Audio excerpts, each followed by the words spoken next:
welcome back. We are here with Jose. He has brought us his Machinedramon list. He took it up to the in-person regionals here in Texas and got eighth place. So one of the best in the group right here. He's going to give us the rundown on his list. So take it away, bud. Arguably the best right now. All right. My record was 7-1-1. So, Rook, or no, eggs. I'm running 4 Dorus. Self-explanatory. They're the best eggs for Machinedramon. Yeah. For champions, I'm running 10. No, I'm sorry. For rookies, I'm running 10. Running 4 Dorus. Great card to have for Machinedra. That extra memory can help out a lot. It makes your your BT level Machinedramons 2 costs instead of 3. Your Chaos Dramon's free, and so on. A really good card for Machinedramon. For my other rookies, I've got 4 Ludos. And I think Ludo was arguably my MVP when it comes to rookies. Just giving blockers to my my Chaos Dramons and Chaos Dramonix really helps. And it's not even that, I can also give blockers to my Megadramons, anything that has red. So again, certain matchups like Blue Flare, Ludo came up quite a lot. The funny thing is that I think one of the games we have on the channel is with us, and I made point to notice that because I love that Ludomon tech. I think it's such a good tech to have in the deck. So I think it's an awesome add into this deck. Yeah, and something else to keep in mind, I'm adding this card to, let's say if I have a Doru as the rookie, placing a Ludo makes this a 2 cost instead of a 3. So it's a lot of synergy. Top card you reveal, oh hey, it's another Ludo, I'll just play it just to stuck under, because there are some times where opponents can strip your sources. Just having blocker and Heraldbolts helps out a lot. And my last 2 didn't come up, but they were nice to have, are 2 Tapirs. Before I used to have 2 Hagurus, but I just noticed that I'd rather not have anything to hard play and just leave it there, especially when there's Blue Flare. Because I'm just giving my opponent an extra stack and I can't just evolve on it safely. So Hagurus, I just dropped them to go with the safer, more defensive option where I can just evo in the bag if I don't have any of my rookies. And yeah. Champion. Taper's an interesting tech. I hadn't seen people with Taper one. Yeah, I only took notice of it because of one of the last week's regionals where I forgot his name, but he was playing the Maki Delta package, and that was a really good idea. If I had more time, I would have liked to have practiced with that, but my deck worked out well. It's what I was comfortable with, so I wasn't going to mess with that. Of course. All right, so champions. I'm running only 7 champions. I've got 4 Guardros. Great card. It's a blocker. The Inheritable is what makes the deck consistent. Just being able to draw 2, discard 1 really helps out, especially when you're deciding to mill. Yeah. And then the other one is kind of it's not a weird one. It's just Tankmons. I just much prefer the Tankmons compared to Numes.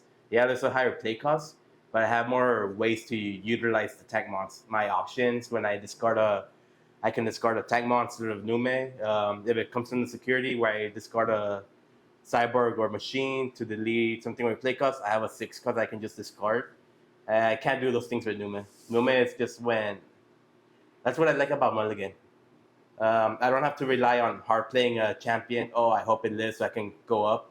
I don't have a champion or a rookie. I'll just Mulligan. No, this is better hand. And I'll just race in Digivolve in the back. Makes a lot of sense. Now here's the heart of the Machinedramon package, right? Level 5s. So I was expecting a lot of Tamers, Hunters especially. So I ran 3 Megadramons, just popping any 3-cost Tamer. Digimon also comes up if they have Gauss or Agumons, anything 3-cost, it's fair game with Megadramon. 2 Metal Grays. The Digivolve is really strong. I never really did have to Digivolve on top to get rid of something. But the attacking when unsuspended is really good.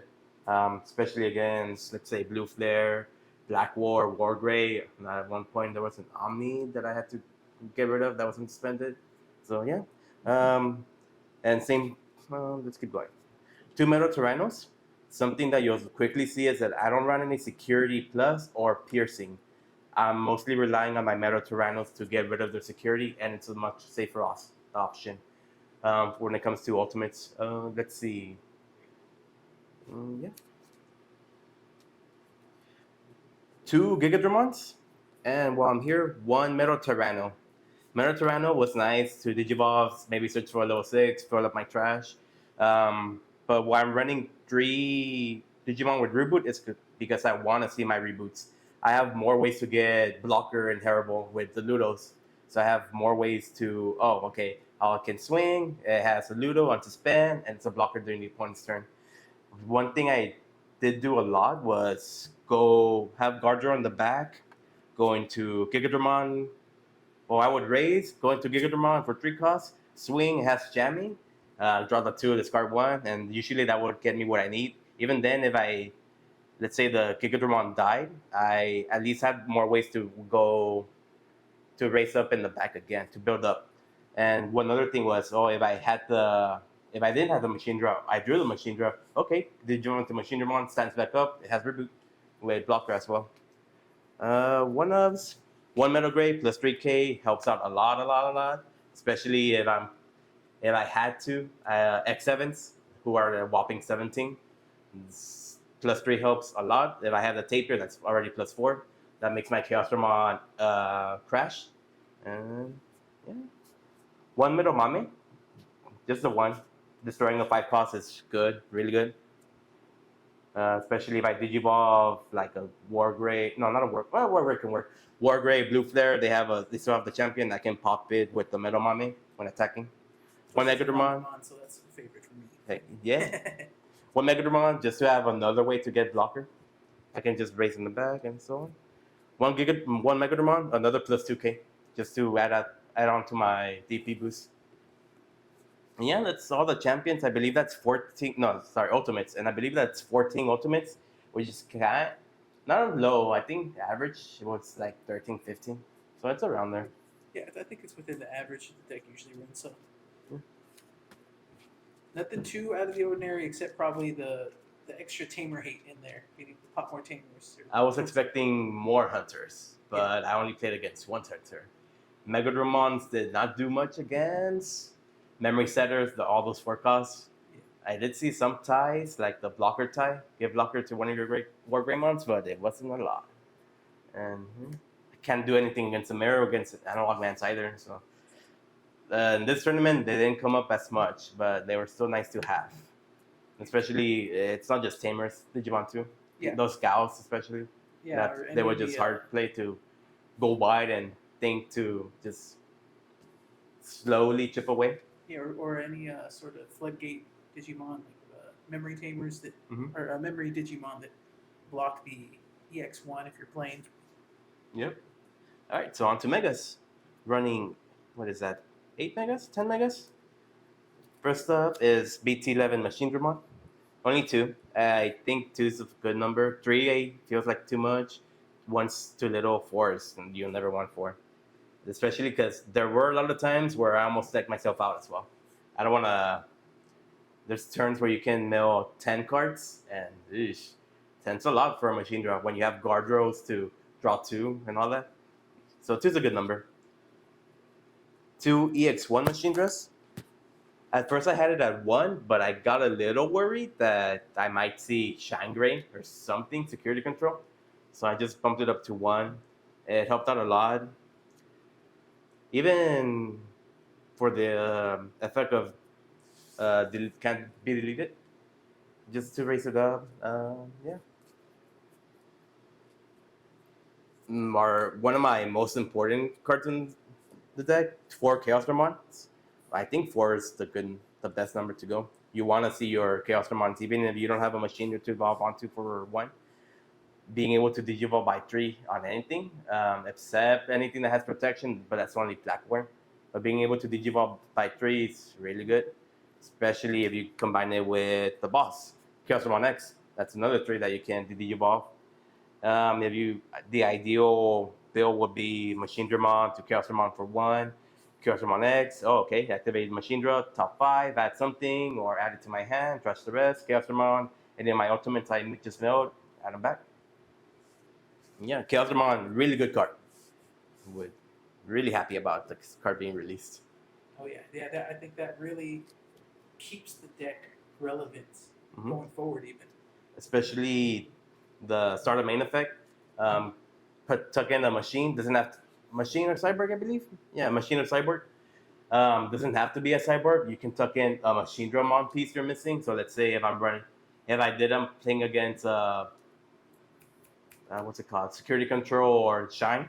I can tuck in a EX1 Machinedra just to be safe from those kinds of situations. Get the DP reduction. Synergizes well with my Dorus to gain a memory each turn if I have it. And yeah.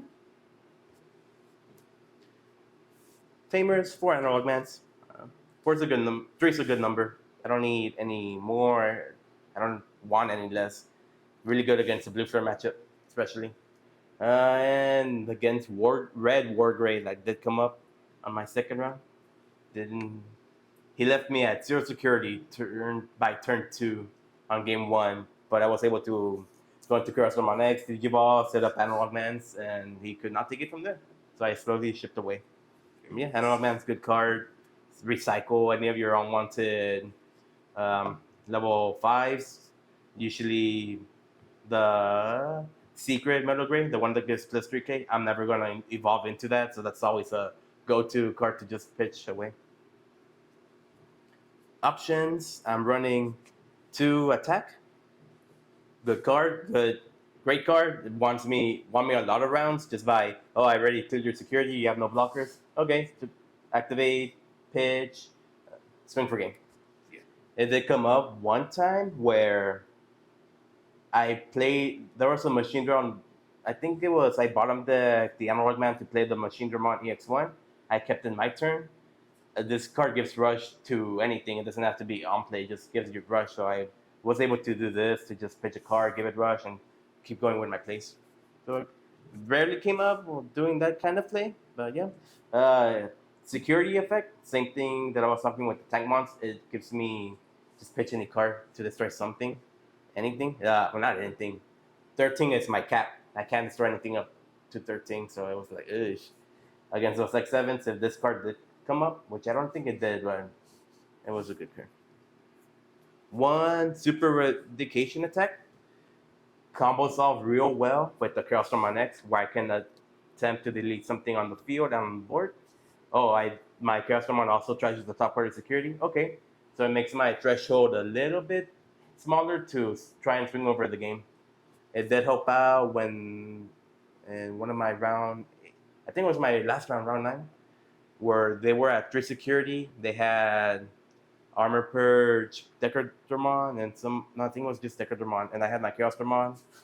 I raced up, had 2 Digimon on the fields, which I never want to do against Blue Flare, but I was going for game this turn.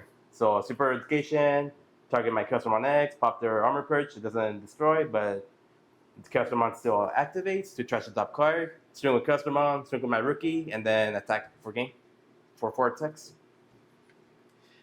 1 Hyper Infinity Cannon. This card never came up. Never saw it. I don't even think it came up in security, but I did like having it. Just in case if my Chaos Storm on X was destroyed or had no other ways, it was a pseudo Chaos Storm on X in the way that I can Digivolve by 6, plus destroy a 6k or less Digimon by placing another level 5 under it. Security effects, also the same thing, but like I said, it never came up, but I did like having it.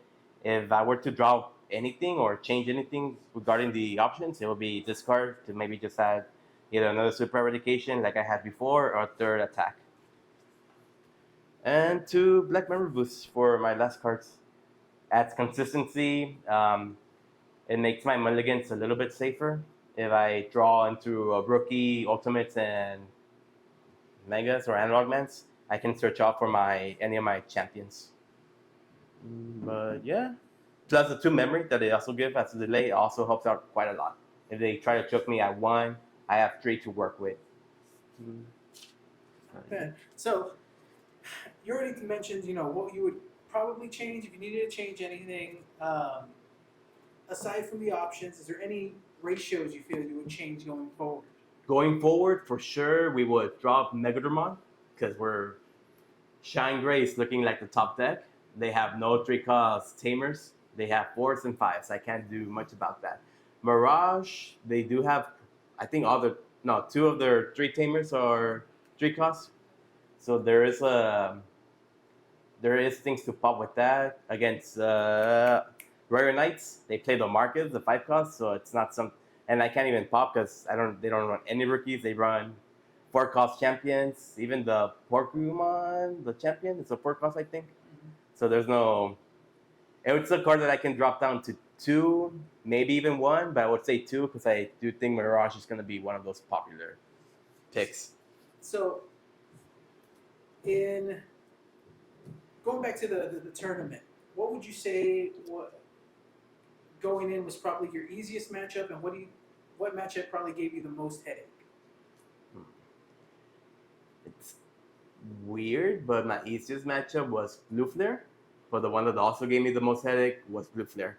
Only because of the X7s that they could play.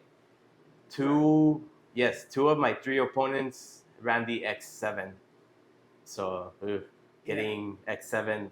Not only that, they also played the Abyss. What's that option? The 8-cost option? The mermaid one? The mermaid one. Great Maelstrom. Yes, there we go. Yeah, that one also strips all my sources. So it's not a. Well, it doesn't strip. I think it bounces. It does something. But that card did come up a few times against my Blue Flare matchups. And So how do you feel about this deck going forward now that BT13 has officially begun? Since the tournament was technically EX4, now we're starting BT13. Mhm. What do you feel? How do you feel about the deck? How is it stacked?